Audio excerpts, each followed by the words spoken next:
सर्वज्ञं विनिष्टाशेषदोषकं कातन्त्ररूपमालेयं बालबोधाय कथ्यते। आचार्य गुरु श्री विद्यासागर जी महामुनि राज की जय।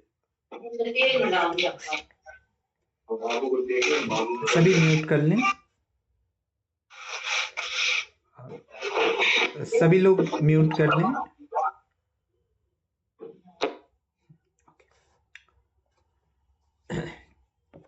कल हम दीर्घ संधि को देखा था हम सभी ने। दीर्घ संधि के बाद जो दूसरे नंबर पे संधि आती है वह है गुण संधि। तो आज हम देखते हैं गुण संधि।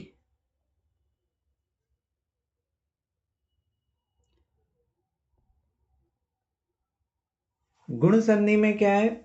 गुण संधि में आपके जो नियम है, तो गुण संधि का पहला नियम है, अभी तो अपन सामान्य से कल एक नियम लिया था, तो अपन इसको दूसरा नियम ले लेते हैं ताकि अपने नियमों के क्रमांक निश्चित रहें। तो गुण संधि का नियम, अवर्ण से परे अर्थात अवर्ण का योग हो, किससे? इवर्ण से, तो आंसर आएगा, इसका उत्तर होगा ए। अवर्ण मतलब ह्रस्व या दीर्घ आ या आ। इवर्ण मतलब ई या ई, ह्रस्व ई या दीर्घ ई। तो इनका रिजल्ट आएगा ए। ये हो गया इसका फॉर्मूला। इसका उदाहरण देखते हैं हम। जैसे हमने कहा नर धन ईश, तो नर के अंत में क्या है? आ है। इसको हम ऐसे लिख सकते हैं, नर धन आ। और यहां पर हमने लिखा ईश, तो ई धन श। तो पहले नंबर पे क्या है? अवर्ण। अवर्ण है। अब इधर क्या है? इधर इवर्ण है ना? तो इधर अवर्ण हो गया, तो पहली कंडीशन क्या है कि इधर लेफ्ट हैंड साइड पे अवर्ण होना चाहिए। दूसरी कंडीशन है कि राइट हैंड साइड पे इवर्ण होना चाहिए। तो इन दोनों का योग क्या आ जाएगा? ए। तो यहाँ क्या हो जाएगा? यहाँ हो जाएगा नर धन ए धन श। तो नर धन ए क्या हो गया? नरे, और शा वैसे का वैसे, तो नरेश। ऐसे करके ये नरेश बना। ये इसमें किसी को कोई समस्या यहां तक?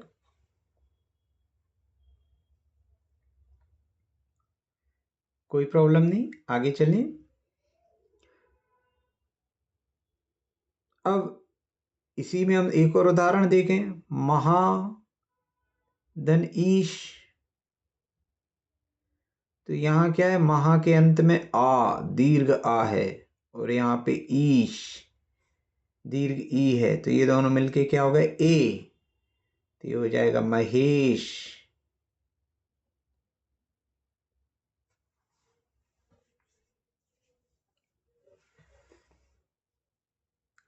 एक और उदाहरण देखें अगर इसका,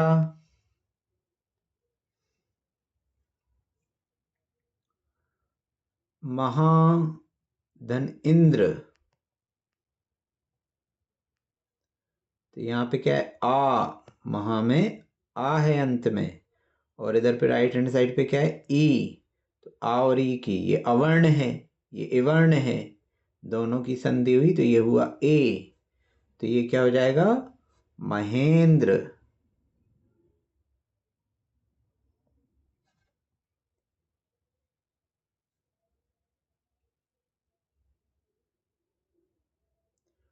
और यदि हम नर धन इंद्र कर देंगे,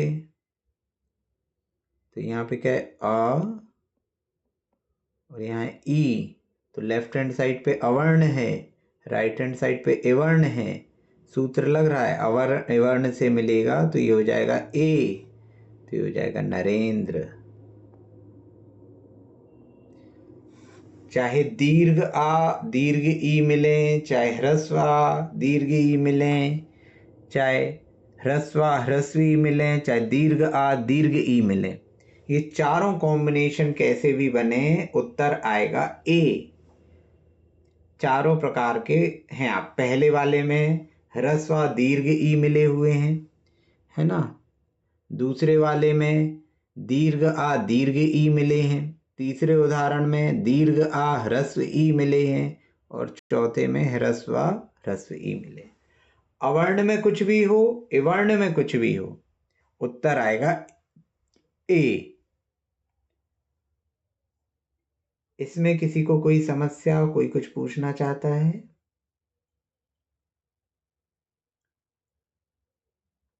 क्लियर है ये सभी को? हाँ जी भैया। आगे चलें। अब इसी में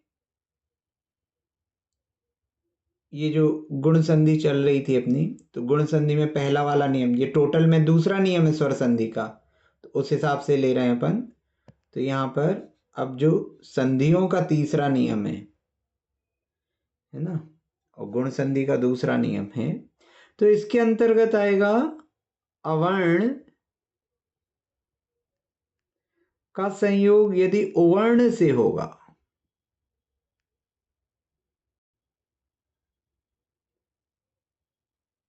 अवर्ण का संयोग यदि उवर्ण से हुआ तो क्या हो जाएगा? यहां आकर आएगा ओ। लेफ्ट हैंड साइड में अवर्ण हो अर्थात म्यूट कर लीजिए, सभी लोग म्यूट कर लें प्लीज।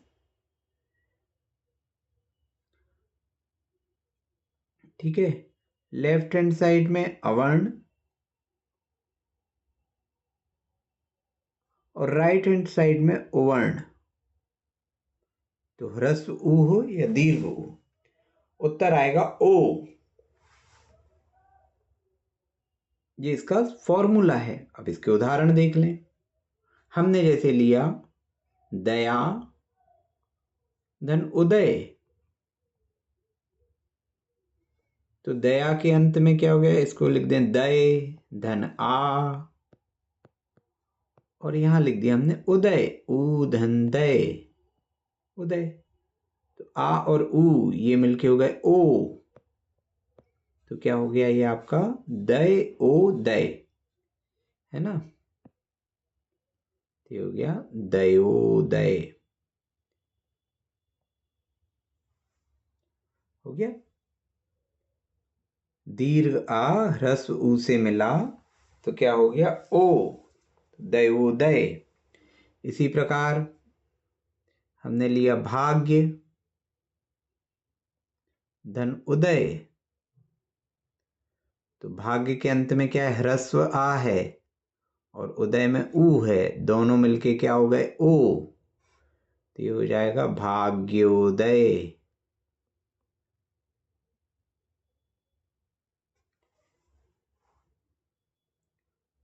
ठीक है, ये समझ में आया सभी को? हाँ जी भैया। और उदाहरण लेने की आवश्यकता है क्या कि आगे चलें? हो जाएगा अच्छे से।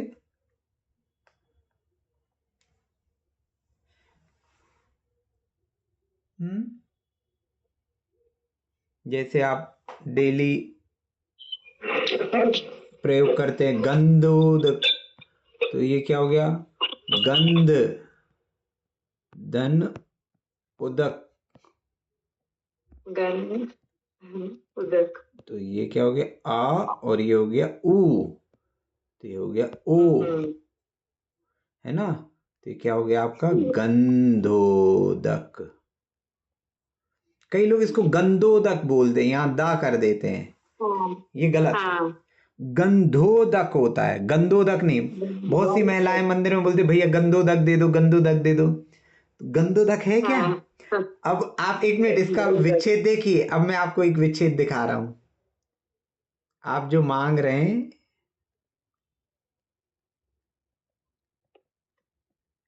इसकी संधि क्या होगी? आधन ऊ, ये हो गया ओ, तो क्या हो गया? गंधोदक। बिल्कुल मीनिंग ही गलत हो गया। तो आप क्या मांग रहे हो? गंधोदक मांग रहे हो। क्या होता है, वो धो पे जीभ जो है वो ऐसी स्लिप हो जाती है, जल्दी जल्दी में बोलो तो गंधोदक गंधोदक, बहुत से लोग गंधोदक बोलते हैं। तो गंदा उदक, उदक यानी हो गया जल।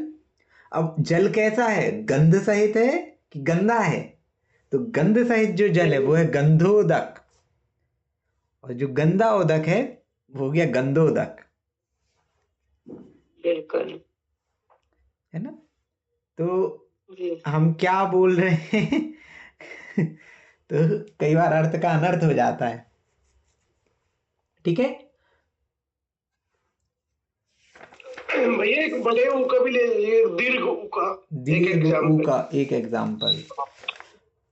दीर्घ ऊ का उदाहरण दिमाग में आए कोई सर? हाँ, न्यून, एक धन ऊन,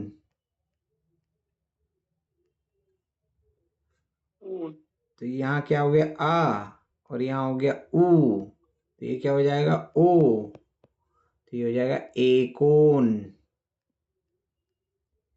एकोन का मतलब क्या हो गया? ऊन का मतलब होता है कम, तो एक कम।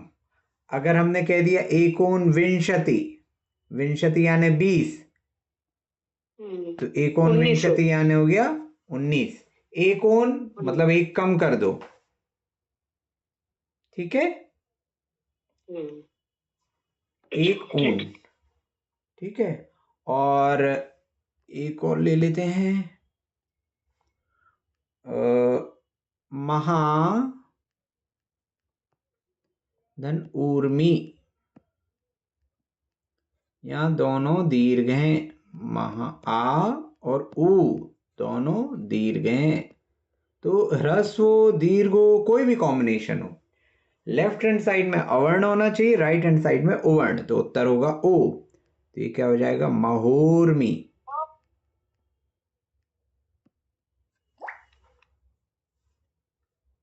ठीक है,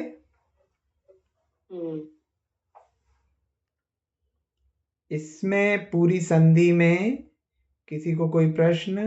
अवर्ण और उवर्ण, लेफ्ट हैंड साइड पे अवर्ण हो, अवर्ण का कोई भी हो सकता है, ह्रस्व दीर्घ, राइट हैंड साइड पे उवर्ण हो, ह्रस्व दीर्घ कुछ भी हो सकता है, लेकिन लेफ्ट में अवर्ण ही होगा, राइट में उवर्ण ही होगा, इनकी सीक्वेंस चेंज नहीं हो सकती।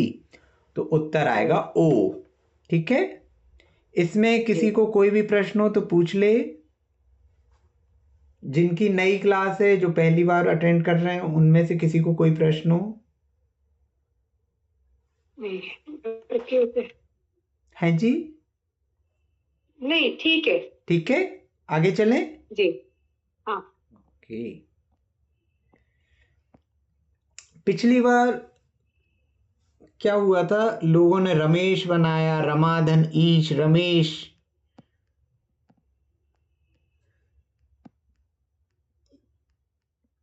गणधन ईश गणेश,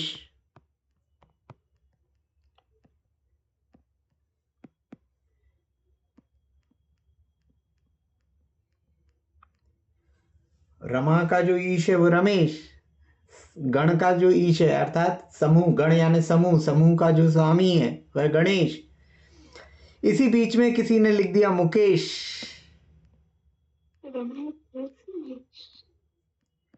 तो ये मुकेश जो है, हम सामान्य से मुकेश नाम तो बहुत सुनते हैं, तो रमाधन ईश रमेश, रमा भी हमें पता है, ईश भी पता है, गणधन ईश गणेश।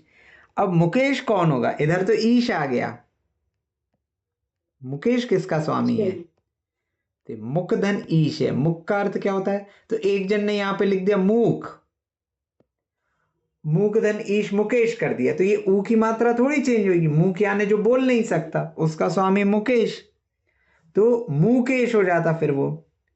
तो ये नहीं था मुक धन ईश मुकेश, ये शंकर जी का एक नाम है मुकेश।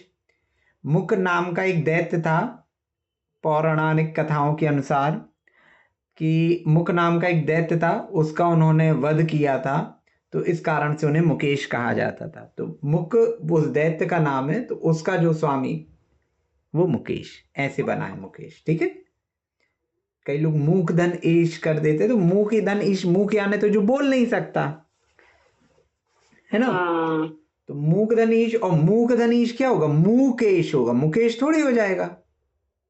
मुकेश। हाँ, और नाम क्या होता है, मुकेश होता है, मुकेश थोड़ी नाम होता है। जी। तो नाम सबके किसी ना किसी तरह से बने हुए हैं, उसमें मात्राएं इधर उधर नहीं की जाएंगी। ठीक है, तो मुक धन ईश मुकेश।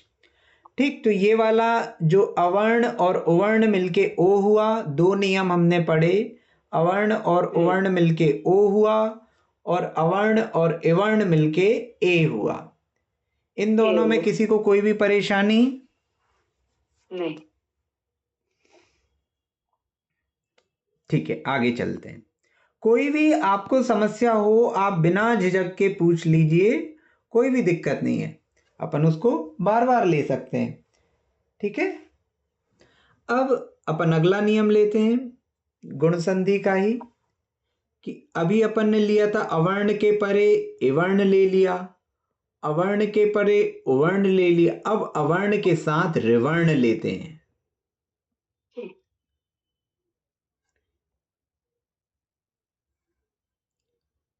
सॉरी, तो ये क्या होगा, अर, अवर्ण अर्थात ह्रस्व या दीर्घा, प्लस ऋवर्ण अर्थात ह्रस्वरी दीर्घरी, और इनका उत्तर आएगा अर।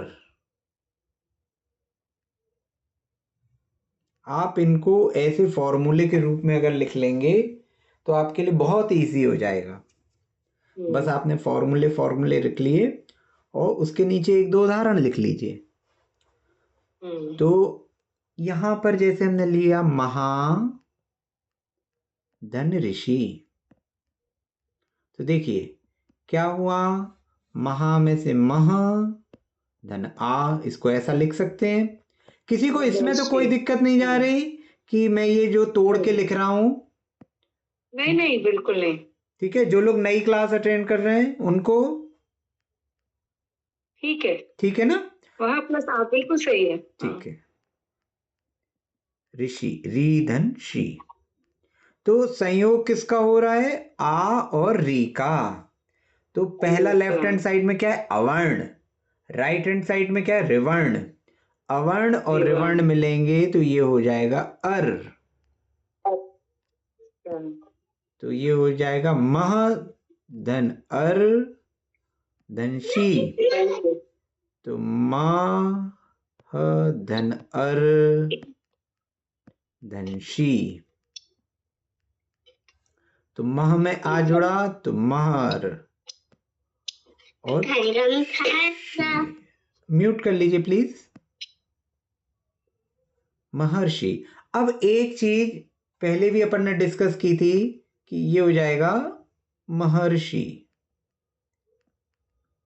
कि ये जो रा की रेख ऊपर कब होती है और नीचे कब होती है। ये पहले भी प्रश्न आया था कि जैसे प्रा लिखा, प्रा में अपन ने रा की रेख यहां लगाई है, गर्व लिखा, गर्भ में रा की रेख ऊपर लगाई, इसको अपन कर लें प्रभु। ठीक है, और एक और शब्द ले लें, हमने लिया ग्रह। ठीक है, तो कई लोग इन तीनों में कंफ्यूज हो जाते हैं। तो देखिए यहां पे क्या है, आधा पा आधा र आ धन भू, भू अभी वैसे ही लिख रहा हूं, ठीक है, इसको नहीं ब्रेक कर रहा हूं। गर्व, ग धन आ धन र धन व धन आ, ये गर्व। ग्रह, ग धन री, गा में री की मात्रा है यहाँ पे, हा धन आ। तो ये जो ग्रह लिखा है इसमें गा में री की मात्रा है, गा से स्वर मिला हुआ है। ग्रह, ये रा नहीं है, ये री है। ठीक है, ग्रह यहाँ पे री है और हमने लिखा ग्रह। ये ग्रह जो है, जो आप जिसमें रहते हैं वो है, और ये ग्रह जो आप बुध ग्रह, मंगल ग्रह, वो बात कर रहे थे। यहाँ पे क्या है, रा है। ठीक है, दोनों में अंतर है। ठीक, तो ये ग्रह जो है ये तो आपको समझ में आ गया होगा शायद सबको, कि इस पे कोई चर्चा की जरूरत है।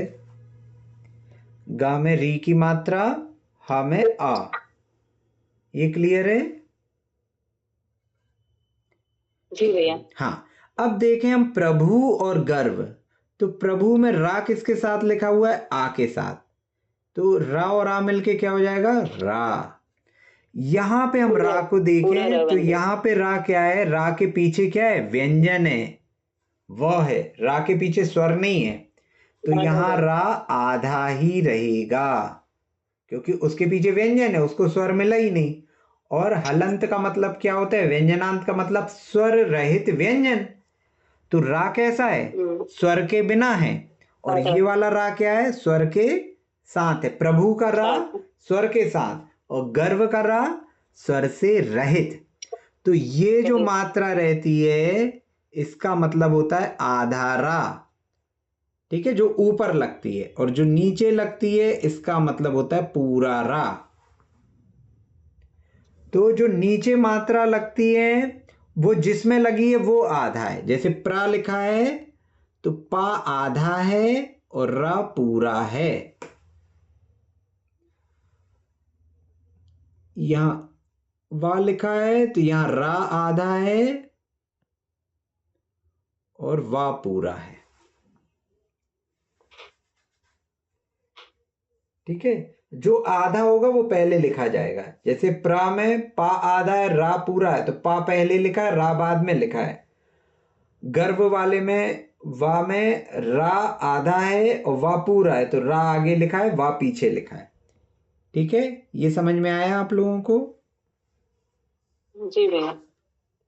तो कब ऊपर लगेगी, कब नीचे लगेगी। ठीक है, इसके और एक आध उदाहरण ले लेते हैं।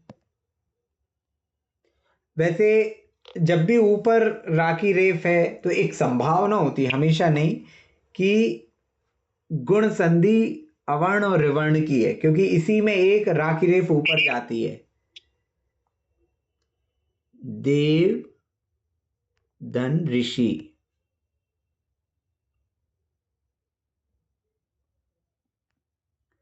देव इसका आ निकाल दिया, यहाँ ऋषि में री अलग किया, शी लिखा, ये दोनों मिलके हुए अर। क्या हो गया, देव धन अर धन शी। तो क्या हो गया, देवर्षि, रा आधा। ठीक है, तो ये क्या हो जाएगा, देवर्षि।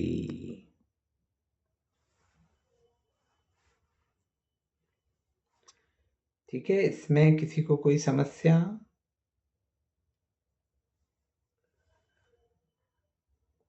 क्लियर है ये? जी।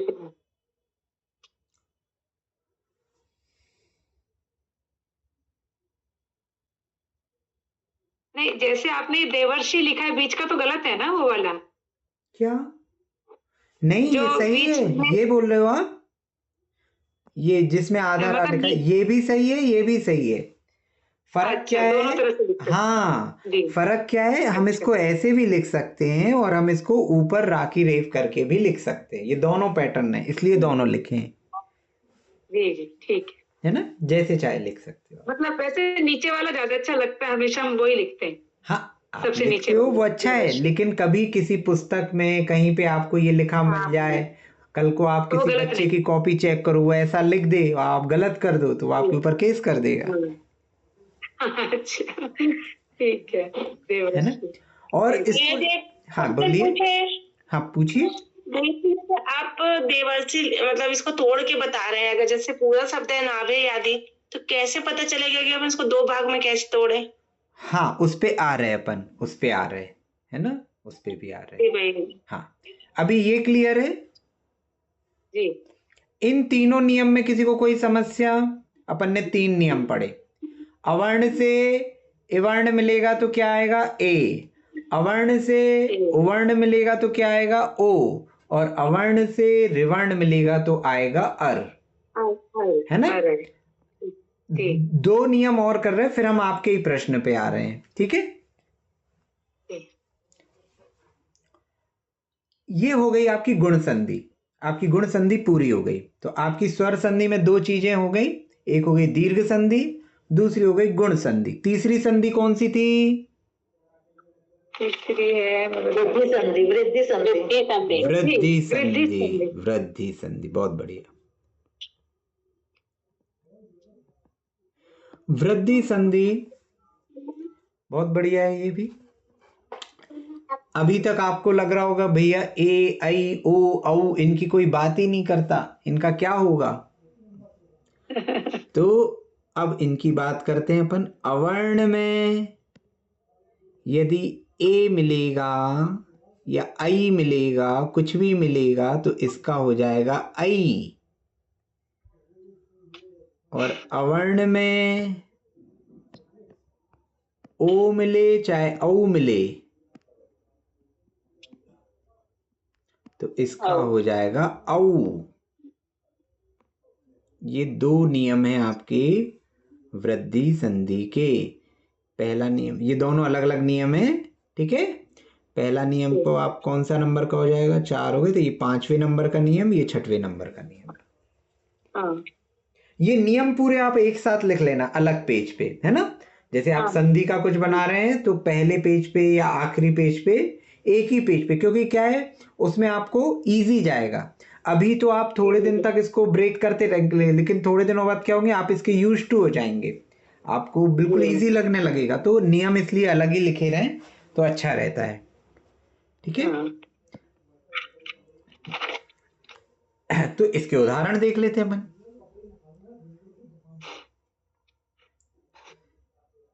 एक धन एक, तो ये क्या हो गया? यहाँ एक में आ अलग, और यहाँ एक तो आ और ए मिला तो ये हो गया आई। तो ये क्या हो जाएगा? एकैक, एकैक,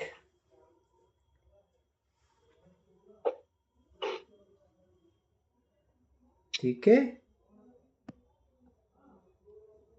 एकैक अपन उसमें बोलते हैं ना, पंचैते परमेष्टिनः प्रतिदिनम, है ना। तो पंच धन एते, पंचायत, हाँ पंचायत। तो ये क्या हो गया? पंच, सॉरी सॉरी सॉरी, मैंने यहाँ ये गलत लिख दिया, यहाँ बनेगा, यहाँ बनेगा, ये होगा मेरी पंच। चतुर सूत्र में बहुत बार आया एक एक एक एक एक एक। हाँ ए धन ते, तो ये क्या हो गया? अवर्ण के साथ ए मिला तो ये हो गया आई, तो ये क्या हो गया आपका? पंचैते, ठीक है।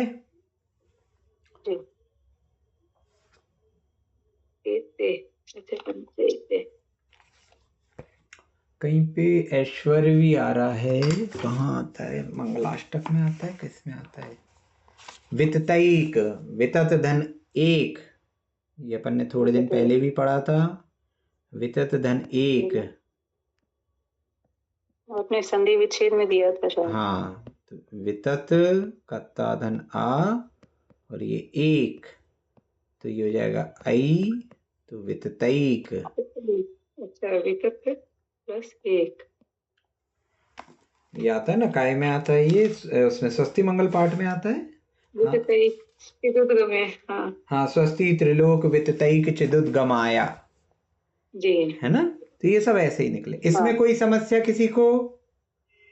इसमें तो अच्छा, वितत, अच्छा पहले वितत पूरा है, वितत प्लस एक है। वितत प्लस एक, वितत के अंत में आ आया और हाँ, एक का फिर ए हाँ हुआ, हो गया। तो हाँ आई हो गया, विततैक। हाँ ठीक है। प्लस एक, प्लस एक, ठीक है। ठीक है, कोई प्रश्न इसमें? इसमें भैया एक प्रश्न ये बनता है वैसे। हाँ बताइए। जैसे आपने जो नियम लिखा उसमें हर जगह तो आपने लिखा था ई वर्ण, उ वर्ण, री वर्ण, यहाँ पर ए वर्ण नहीं लिखा आपने, ए और आई दोनों अलग बहुत अलग बढ़िया लिखे। क्वेश्चन है। तो अपना ए वर्ण कुछ बताया था क्या? संज्ञा बताई थी मैंने ए वर्ण की? संधि ऐसी, अक्षर कहलाते हैं ये। हाँ संध्यक्षर बताया था, ए और ई अलग अलग को, है ना। लेकिन हाँ। ए वर्ण जैसा कोई शब्द का प्रयोग हुआ ही नहीं, तो फिर ये यहाँ वर्ण कैसे? नहीं है। हाँ ए वर्ण नहीं, वर्ण केवल कितने थे? 5 थे। म्यूट कर लीजिए प्लीज, म्यूट कर लीजिए। अवर्ण, इवर्ण, उवर्ण, ऋवर्ण और ऋवर्ण, ये 5 वर्ण थे जो समान अक्षरों के थे, 2-2 के पेयर, है ना। 5 सवर्ण थे, 5 2-2 के 5 पेयर थे सवर्ण में। एवर्ण ओवर्ण कुछ था ही नहीं, तो जब ये संज्ञा ही नहीं थी तो इसका प्रयोग कैसे किया जा सकता है? ठीक है ना। हाँ जी भैया, तो इनको एकार बोलेंगे, एकार इकार है ना। हाँ, एकार और ऐकार, ठीक है, अलग अलग। ठीक है, इस संधि में किसी को कोई समस्या? हम्म नहीं भैया। एक और देख लेते हैं भैया। आई का, एकार के तो देख लिए, ऐकार का देख लेते हैं। हाँ, देव धन ऐश्वर्य, देव का ऐश्वर्य, तो देव में क्या बचेगा अंत में? आ। लिखने की आवश्यकता है अलग से कि समझ में आ जाएगा? आ और ए ये दोनों जुड़ रहे हैं, आ और आई ये दोनों जुड़ रहे हैं, तो उत्तर क्या आएगा? आई। तो ये क्या हो जाएगा? देवैश्वर्य,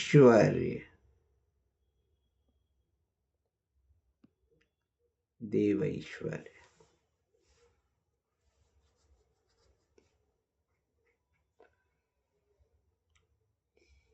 ठीक है, ठीक है भैया। अब अपन जो अपना छठवां नियम है उसके कुछ नियम देख लें, उदाहरण देख लें। अवर्ण जब ओ या औ से मिलेगा तो उत्तर आएगा औ, ठीक है। आप स्वस्ति मंगल पाठ पढ़ते हैं, उसी में एक उदाहरण मिल जाएगा। स्वस्ति त्रिलोक गुरुवे जिन पुंगवाय, स्वस्ति स्वभाव महिमोदय स्वस्तिताय। स्वस्ति मंगल पाठ में दूसरे नंबर का छंद है ना। केवलौघा होगा भैया जी। नहीं सॉरी, ये ऊ का है। कौन सा केवलौघा? हाँ कहाँ है ये? कहीं तो लिखा ये था। शायद उसमें आता है मंगलाष्टक में।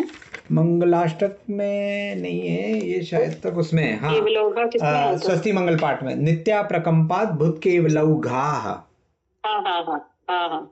केवल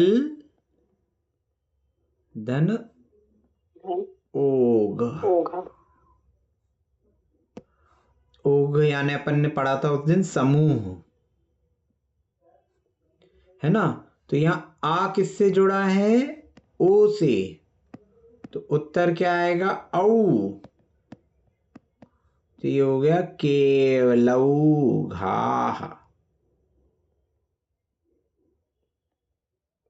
आप स्वस्ति मंगल पाठ में पढ़ते ना, नित्या प्रकंपाद्भुत केवलौ घाह, है ना। तो ये केवलौ घाह यहाँ से आया है।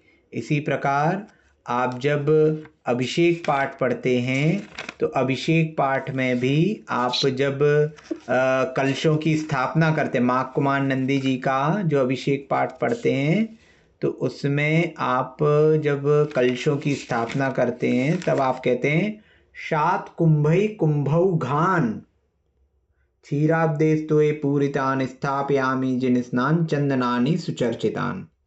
तो यहाँ पर आप क्या कह रहे हैं? शात कुंभई कुंभौ घान, कुंभ, कुंभ यानी कलश, है ना, धन ओ घान। तो ये ओघ यानी क्या होता है? समूह। तो यहाँ अवर्ण किससे मिला? ओ से मिला। तो यहाँ क्या आएगा उत्तर? औ।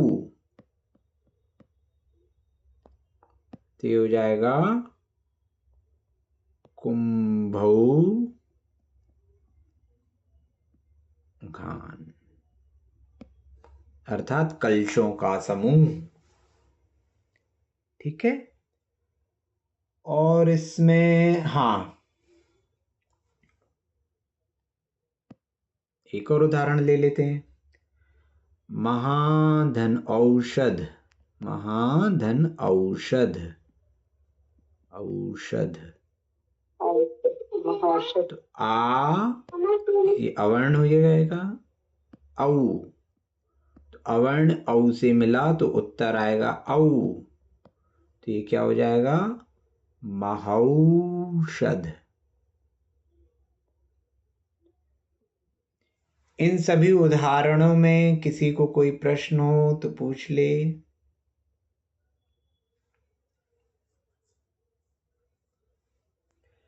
केवल धन ओघाः केवलौ घाः, कुंभ धन ओघान कुंभौ घान, महाधन औषध महौषध।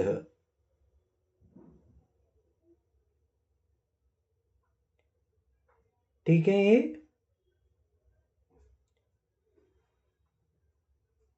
हाँ जी भैया। ठीक है। तो ऐसे करके अपनी वृद्धि संधि भी पूर्ण हो जाएगी। कोई प्रश्न हो वृद्धि संधि में, गुण संधि में, दीर्घ संधि में, तो आप पूछ सकते हैं। जैसे भैया जी आपने अवर्ण बोला तो आवर्ण भी होगा तब भी चलेगा ना, दोनों चीज। जैसे अवर्ण में आपने बोला ओ और औ जोड़ेंगे तब औ बनेगा। हाँ, अवर्ण में, अवर्ण में। और दूसरा अवर्ण में दोनों आते हैं। अवर्ण में अ और आ दोनों आते हैं। बिल्कुल बिल्कुल बिल्कुल। हम यदि हाँ जी, हाँ। आकार बोलते, समझ गई मैं, आकार नहीं है, ये अवर्ण है। अवर्ण में दोनों आते हैं। हाँ, ठीक है ना? जी ठीक है जी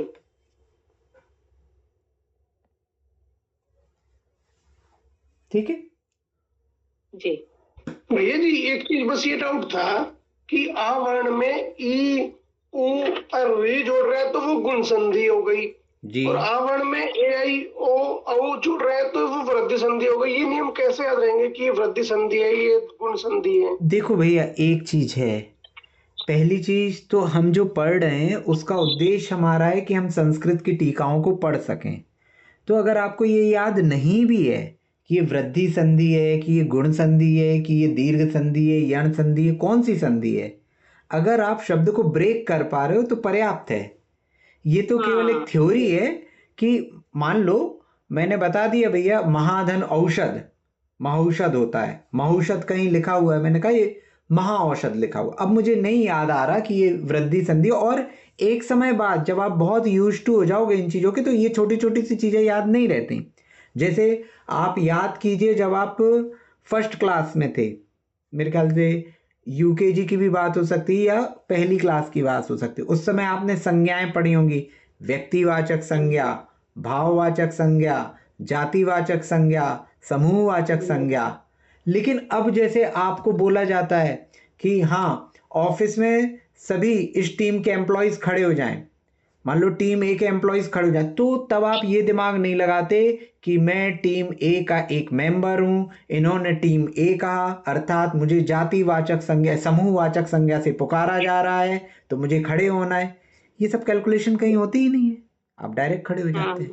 तो क्या है कि ये सब स्टार्टिंग में है, और हाँ, अगर आपको कोई एग्जाम वगैरह देना हो तो ये चीजें आपको याद रखनी पड़ेंगी। लेकिन हमारा उद्देश्य यहाँ पे संस्कृत को पढ़ना है, तो आपसे संधि ब्रेक करते आना ये महत्वपूर्ण है। बाकी ये आपको याद ना रहे उतनी प्रॉब्लम नहीं है इसमें। हाँ, ठीक है। ठीक है। और याद रहे तो बहुत अच्छा है, मतलब आप ये नहीं सोचना कि याद करना ही नहीं है ना। हाँ, ठीक है, तो किसी को अभी तक जितनी संधियां पढ़ी उनमें कोई समस्या? नहीं नहीं। एक बार देख लीजिए, दीर्घ संधि, गुण संधि, वृद्धि संधि। जी भैया जी एक मिनट, हाँ ये जी। पूरा वैसे सब स्वर संधि में ही आएगा ना? किस स्वर संधि में? है। कौन सी बोल रही हैं आप? स्वर संधि कहलाएगी ना ये पांचों? हाँ, ये 5 अपन ने पहले 5 स्वर संधि के भेद पढ़े थे ना, अभी तो अपन ने 3 ही कंप्लीट किए हैं।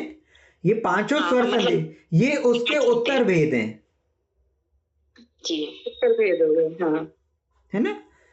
पहले तो स्वर संधि, संधि के अंदर स्वर संधि, स्वर संधि के अंदर आपकी दीर्घ संधि, गुण संधि, वृद्धि संधि, ये 3 अपन ने पढ़ ली, और 2 अपनी बाकी है, यण संधि और अयादि संधि।